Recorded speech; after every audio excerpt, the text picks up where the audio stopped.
Welcome back. Today we're going to talk about generating music.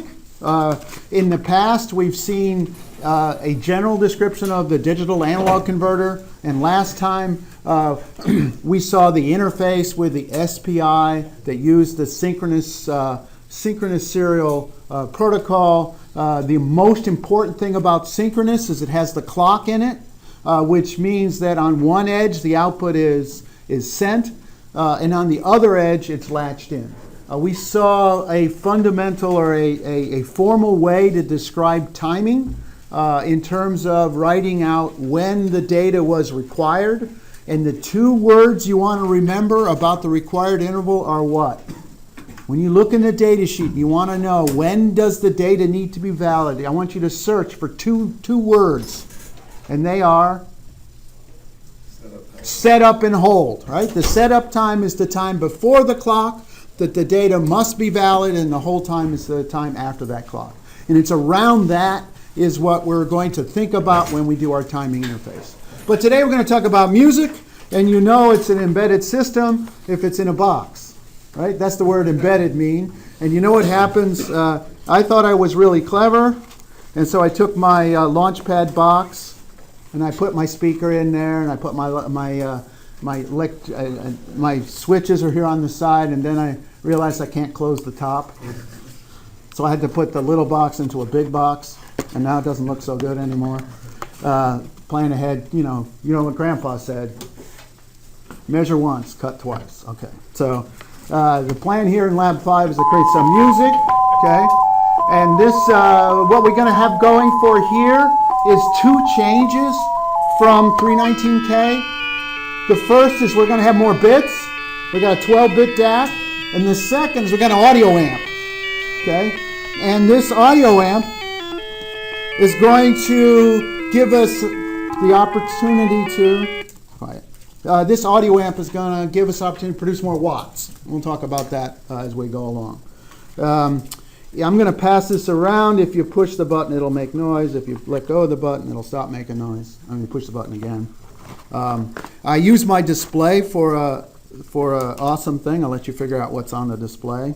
The usual things are the reset button, but I'm going to pass this around. Feel free to turn it on. I don't care. In the box, the second thing you want to do is in the box are a couple of examples of what your audio amp is going to look like when we give you the chip. So look at this little insert board. All right, Ryan, would you pass that out? Okay.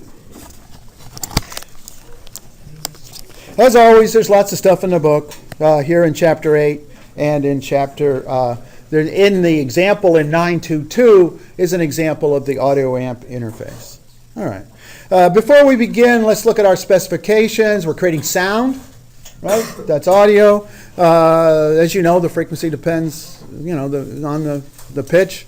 And frequency are really the same term. And so there are a number of parameters associated with sound. One of them is the frequency. And if we generate sound in the order of 1,000 to 5,000 hertz, that's sound that our ears are very good at picking up. Some of you young people can hear things above 500 hertz, okay, unless you go to a lot of rock concerts, and then your high frequency stuff is all burnt off. Interesting physiologically, by the way, if we think about this frequency, the actual perception of frequency is done by your cochlear.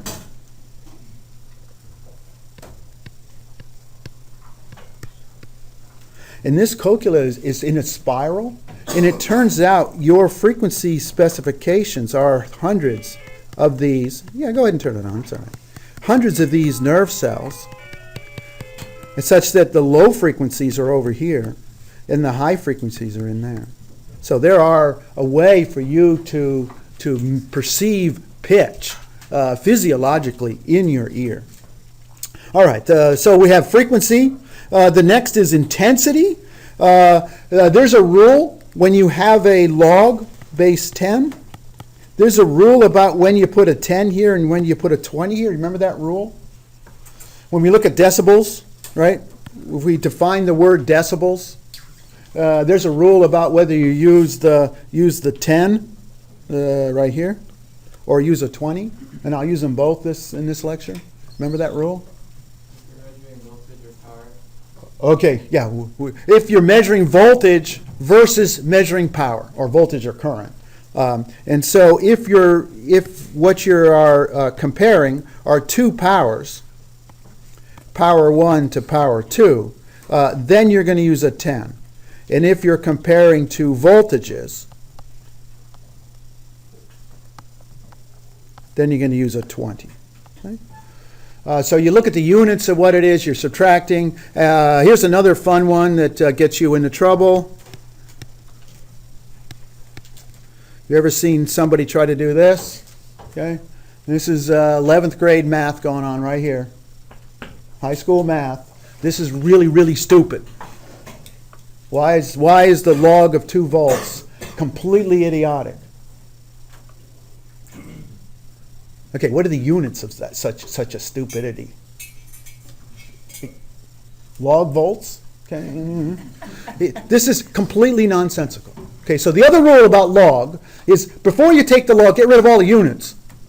Okay, and so you'll notice that whenever we do a log, we have eliminated any units on the other side, and we do that by a comparison of two things of the same units. In this case, these are powers. The word watt, you see the watts in there? These are powers. And so we're going to divide one power by another power, multiply times 10, and that is going to be what typically people talk about the intensity of sound in decibels. Okay? And so, whispers are in the order of 15, and conversations are over 30, and Italians are probably 75, because we like to talk really loud, amplified by the hand motions. Okay? And obviously, some of these sounds are dangerous to your physiology. Okay, so we're going to avoid that by reducing the gain of our amplifier. That may be a little bit too loud for lab. If you think about, push somebody who has it, push the button and make it make noise. If 10 of you were all doing this at once, you'd probably go crazy. Okay, so yeah, so be careful. Don't make it too loud. All right. Then we want to think of, so we have the two parameters we've seen so far. We've seen pitch and we've seen amplitude, right? We've seen voltage, and if you look at the speaker, right? If you look at the speaker, whether you've got an 8 ohm speaker or a 32 ohm speaker, okay? What I'm interested in terms of loudness is the power, okay? Power, which is equal to the voltage times the current. But there are other parameters, okay? Okay, so there's the loudness, which is a power function. Now, in the context of this lab, the speaker's got a fixed resistance. So what we're trying to adjust when we adjust power is the volt squared. Then we can talk about the pitch, but there's also this issue of shape. Okay, in other words, what does a sine wave look like? And what does a trumpet or a clarinet? Yeah, turn it on and push the other button. Push the other button. There's 2 buttons. Push the other one. This one? Yeah, that one. Yeah, push it again. Okay, keep pushing. There's like 5 different voices. There are different shapes embedded in my code. The violin, the bassoon, the trumpet, the sine wave. These are all different, what we describe as voices, okay? Or some people call them instruments because we're going to give them names like trumpet and flute and whatever, okay? We'll talk about envelope, which is the shape of it. Any violinists in the room? Okay, so tell the class how you make sound with the violin. What does one hand do and what does the other hand do? It's got 2 hands, and they both do something very, very important. One hand does what? Makes friction across the strings to vibrate it. Okay, so you got the bow. You got the bow, okay? All right, what's the other hand do? Changes the length of the string by pressing fingers on it. Okay, so you press fingers on the top part, and that changes which? The pitch, the frequency. But the bow does what? Intensity, and wave your hands like you were a violinist. The one hand. What does the one hand do? Yeah, you said, is that, watch his hand, okay? Is it uniform? Is it constant velocity going back and forth? Okay, it can't be, or he'd be in Mars, right? If it were constant velocity, his hand would keep going, and it would be on the other end of the planet, right? It has to go back and forth, okay? That creates an envelope. That creates an envelope that looks like this. Okay, so the sound goes up and down. That's the pitch, but the envelope or the shape of that, the amplitude of that sound varies in time. Okay, any trumpeters out there? Anybody plays a brass instrument? How do you get it to start? How do you get a brass instrument to start? You have to vibrate your lips. Yeah, you got to spit into it. You got to get your gut going, and you just blast into the mouthpiece to get it going, right? That creates a wonderful envelope for the rest of us because it gets our attention, right? You know, trumpets don't sneak up on anybody, right there, boom, right there. Trombones, just look out, they're going to get hit by the bow. These are all things you can control in your music. That's called the envelope, okay? And then we got the duration. How long does it last? Okay? Okay, so some frequencies. The one that you can memorize is 440. That's a middle A, and then all the other frequencies are a mathematical relationship up and down from that. Okay? And as we pointed out, the various notes, if it's not a sine wave, we'll have multiple harmonics, multiple combinations of those. So, for instance, if you were to derive a mathematical relationship for a female voice, if this is the fundamental, right? If that's the fundamental pitch, what are those other two bumps? See the other two bumps? What are these? Those are harmonics, right? Same thing here. If you look at this as a fundamental pitch, these other bumps are harmonics. Okay, you know, that's the glottis vibrating at a lower frequency. Same thing with the flute. You see the flute; it's got. Okay, if you draw your lines at the bumps, you can see that they're the fundamental, right? If this is the fundamental, we have bumps all over the place, making the flute sound very, very pretty. Okay. How do we generate this as computer engineers?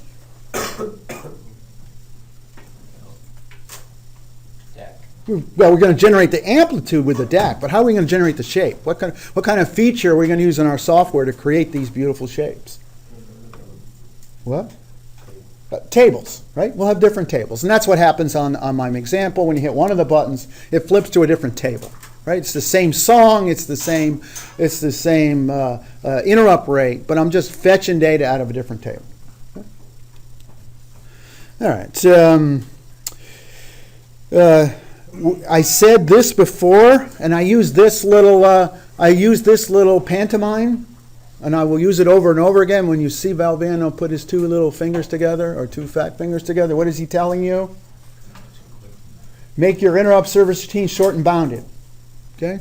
Your interrupt service routines must be short. No waiting, no disabling interrupts, no thinking about anything. You're just gonna boom. You're gonna do it.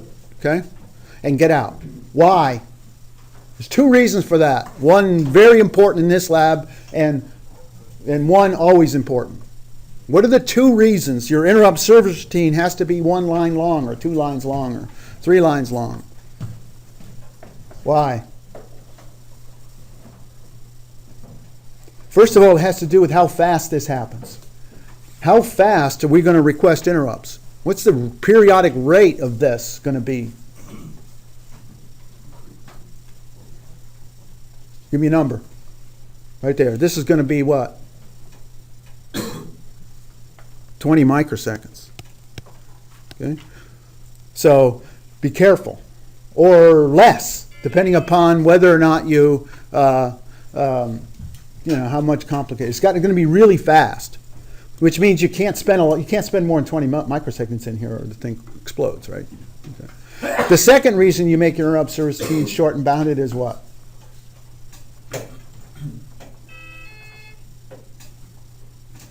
The length of this interrupt service routine has what effect on the real-time behavior of your system?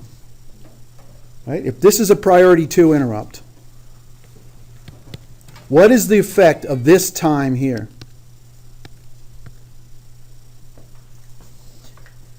That's the jitter in a priority 2, 3, 4, 5, 6, or 7 request. Okay? Now, it doesn't affect the jitter of a priority 0 or 1. Why? 0 or 1 will interrupt this. Okay?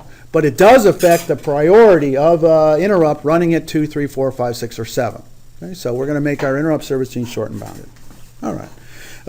Here's an interesting sort of observation, and this is a computer picture of a 12-bit sine wave with 256 discrete outputs. Why does it look? There's an optical illusion here going on, okay? And why does it look perfect? It looks perfect. That's the most perfect sine wave you can draw on this graph. But it only has 256 points. Why does it look perfect? Because your eyes are deceiving you. This graphics terminal, right? How many pixels wide? How many pixels wide is the screen here? Okay, it's like 600, because I've been videotaping, and I know there's 600 pixels all the way across. Right? So if I have, and there's, it says 800 across, 600 high. If there are 600 pixels, then, I can't see less than 9 bits on this screen. And your eyes are deceiving you. And very interesting, if you think about the performance of your eyes versus your ears, okay? Let's just do the math on that. How fast are your eyes? Well, you can't see no 30 hertz. I'll prove it to you. What's the refresh rate on a cheap display? So it's 30 hertz. You can't see 30 hertz. Yeah. When does what was that Pokemon? I don't know if you heard this story. There was a Pokemon cartoon that came out in Japan. Everybody got sick. Yeah. Yeah. What was the rate of that? That was 10. That was somewhere between 8 and 10 hertz causes epilepsy, right? In certain Japanese children, if they're looking at yellow guys, okay. But you can see 10 hertz, and it's right there at the 707 point that causes you to be nauseous. 10 hertz. But you can't. Whereas, what can your ears? We already heard what your ears are good. What frequencies can your ears hear? Yeah, much higher. Has anybody seen an old guy tune a piano? I mean, not the young guys. They think embedded systems are the answer to everything. But what are the old guys? Anybody seen an old guy tune a piano? Or what are the old violinists? How do the old violinists tune? With their ears. They don't use a machine. Your ears can actually hear a lot more bits than your eyes can see. Okay. So not only is the frequency range much higher with your ears than your eyes, but the depth of your spatial or resolution is much better. Okay, so we saw log in the previous slide, and now I'm using 20. Why? Why am I using 20? I'm using 20 because I'm going to measure these in volts. Okay? I'm going to get up my spectrum analyzer, I'm going to plop it in front of here, and I'm going to measure the amplitude of this wave in volts. Okay? And so therefore, when I look at a parameter of noise, which is signal-to-noise ratio, I'm going to use a 20 in there and not a 10. Interesting is, depending on who you talk to, you've heard me say the resolution, if we have a 0 to 3 volt DAC and a 4096 alternative precision, I used the word resolution by saying that this had a resolution of less than a millivolt, right? We did that a couple of lectures ago. Okay? But there are other ways to define the ability to resolve differences, okay? And that is with the precision, okay? The number of bits, okay? But there's another way, and that's in decibels. So you'll see a lot of people use decibels as their way to define signal-to-noise ratio.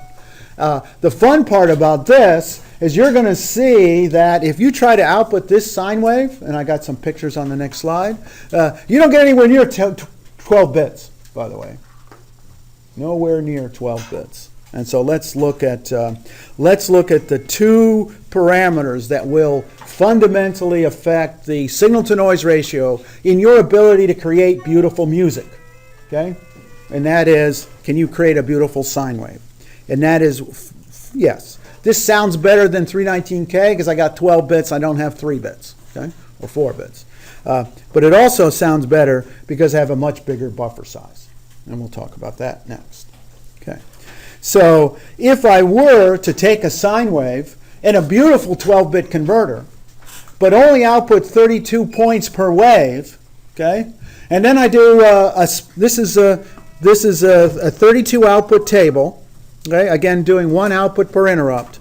And I'm outputting 32 times faster, the interrupting 32 times faster than my pitch.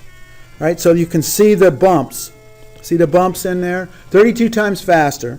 But then I hook up my spectrum analyzer, and thou shalt not finish Lab 5 without learning how to use the spectrum analyzer, without learning to understand how the spectrum analyzer works, and because it will be on the test, obviously on the second or final exam. But this is the output, and so what I'm going to do is look for things. Okay, so let's focus in on what this bump is. Look at this large bump right there. You see it? Well, take my word for it. There's a large bump right here. This is a spectrum, and so this is amplitude,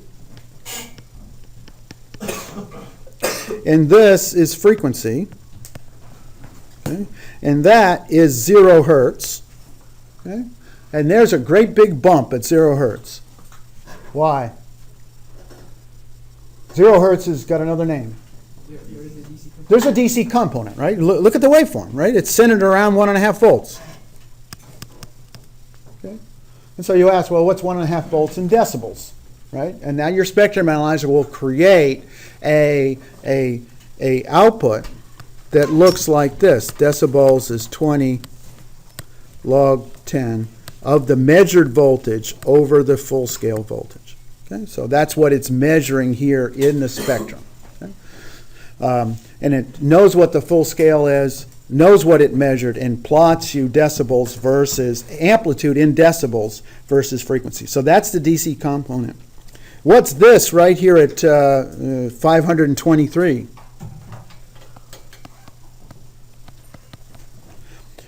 What's right there at 523? The big one. See it right there? That you can clearly see that bump right there. See it right there? What is it? That's the signal. Okay, that's the sine wave I was trying to generate. And then you ask, "Hey, John, what's all the rest of this crap?" That's noise. Okay, because it's not signal. Everything is not signal. It's noise. And these are, you notice the noise has got a shape. How would you describe the shape of this figure? Is it uniform? No. Well, actually, if you look carefully, okay, this chunk down there is fairly uniform. Okay, but on top of a uniform noise, which is white noise, you have all these harmonics. Okay, so this is harmonic noise. But if you define signal-to-noise ratio as the ratio of this to that, okay, we see that we have an effective, we take, this is at 3 dB here, and this guy here is at minus 28 dB. It gives us 31 difference between the signal and the noise. 31 dB is equivalent to 1 to 35, which is equivalent to 5 bits. Okay? It is not an accident that 5 bits, that this 35 and that 32, it's the same number. That's not an accident, by the way. Because let's do another one. Let's output 256 points, which means my interrupt had to be whatever, 4 times faster, right? 5 times faster, whatever that ratio is. Not 5 times. That's that ratio. 8 times faster, right? Yeah. This is 8 times faster. So I am using up 8 times as much processor speed. You got it? 8 times as much processor speed. But the waveform looks prettier, not only in amplitude, but look at how pretty it looks in the frequency domain. Right? So now this thing drops down to minus 46 dB. This thing is still up here at 3 dB. And now I've got a ratio of signal to noise of 49 decibels, which is a ratio of 281 to 1. And how many bits is that? Okay. In other words, remember we talked about precision, right? Precision can be in alternatives, or it can be in bits, or it can be in decibels now. Where do you get the 3 decibels? But that's this. You can't see the scale. If you. So it's in decibels, so it's measuring? Yeah, the spectrum analyzer outputs in decibels. And that's the voltage or the? No, that's the Well, I mean, it's the voltage comparison? Okay. Okay. Full scale, right? You've got 0 to 3 volts, right? Your full scale is 0 to 3 volts, or 0 to 5 volts, or plus or minus 2 volts, whatever. Your full scale is a constant, okay? And then it measures the amplitude at each frequency, and then it takes the log of it, and it multiplies by 20, and then it plots it. Okay, so most of these numbers are negative, right? Because they're less than full scale. But if this full scale, and so for this particular spectrum analyzer, it chose a full scale. Maybe that was 1 volt, because that's a positive number. So I guess that tells me that the full scale had to be less than 1.5 volts. So maybe it used a full scale of 1 volt. It doesn't really matter what the full scale is, because once I do this subtraction, it will fall out. The full scale that I use for the spectrum analyzers is irrelevant when I subtract 2 decibels, right? Because then I'm only comparing the ratio of the 3 to the 46. But again, I dropped the noise floor down, had more bits, and ended up with the equivalent of an 8-bit DAC. So if you wanted to save money in this system, don't buy a 12-bit DAC, don't buy an 8-bit DAC. You won't be able to tell the difference. If you're outputting 256 points per wave, 8 bits is good enough. Okay? But I worry about, this is actually, to do 256, my interrupt rate would have to be at 8 microseconds, which means your interrupt service team needs to be even shorter than you imagined. Yeah. So both the precision of the DAC as well as frequency, both are different, or Okay. I'm not sure your question, but what matters if you define signal to noise ratio as the ratio of these 2 peaks, okay? What matters is 2 things: the number of bits in your DAC and the number of bits in your table, number of elements in your table. These are the same frequency. This is also at 523. So these are 2 examples of creating a 523 hertz sine wave. Did I answer your question? Okay. All right, let's go on. Here's the tables. I used Excel to figure out the mapping between the note and the number I'm going to put in the reload value for the timer. And so you can look at the ratio of the pitch to the period, and then the value I want to put in the register that causes a reload, depending on the frequency of your stuff. Okay. This is where I got that 8.9 megahertz calculation. So if you're trying to generate a 440 hertz tone with an 80 megahertz clock and have 64 elements in your table. That means the equivalent of a 6-bit DAC, by the way. Your TA won't care. It turns out if you want more beauty to your sound, okay? If you want more beauty to your sound, to find yourself a Pop-Tart box or a cereal box and embed the speaker in the box. And it'll actually make it sound really wonderful. If you want to know the science of finding the right size Pop-Tart box, search the internet for the word box tuning. Okay? And there's actually some math associated with making a box of the appropriate size, which is all true until you work for Bose. And they violated, I don't know, if anybody noticed, Bose speakers are different than everybody else's speakers. Right? They're smaller somehow. They fake it. There's a lot of math associated with how to build speakers. But you can make your stuff sound a lot better by just putting it in a box. But if you're trying to put 256 points per wave, you've got quite a bit of, it's going pretty fast. So if you want to generate a waveform, again, you're going to output one point per wave. Okay? It turns out when I did this 12-bit DAC, I actually outputted an 11-bit DAC, 11-bit waveform, because I knew only 6 bits mattered anyway, by the way. But 11 bits allowed me to do something awesome, and that is to create 2 waves at the same time. Okay? I'm going to create 2 waves at the same time, and I'm going to do that by adding the outputs together every time I output. So I'm actually going to have 2 timers running simultaneously, one for the